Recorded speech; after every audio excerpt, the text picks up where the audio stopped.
జై తెలంగాణ పోలీసులు down down అంటూ టవర్ ఎక్కి హల్చల్ చేసిన వ్యక్తి మైలార్ దేవల్పల్లి పోలీస్ స్టేషన్ ముందు ఉన్న కరెంట్ స్తంభం పైకి ఎక్కిన వ్యక్తి. విషయం తెలుసుకుని ఘటన స్థలానికి చేరుకుని వ్యక్తిని కిందికి దించే ప్రయత్నం చేస్తున్న ఏసీపీ శ్రీనివాస్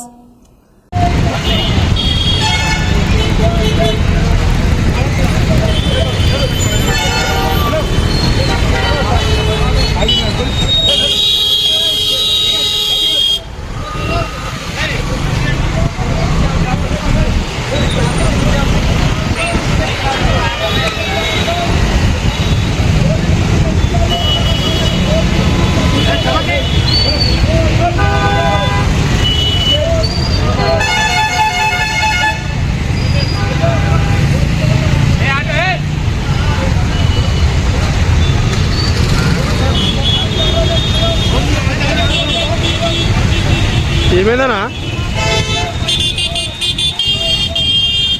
అన్న ఏమంటుండేనా ఏమంటుండే ఎందుకు ఎక్కాడు మీడియా లోకల్ మీడియా మంచిది తీసుకున్నా అదే ఏమంటుండే ఎందుకు ఎక్కాడు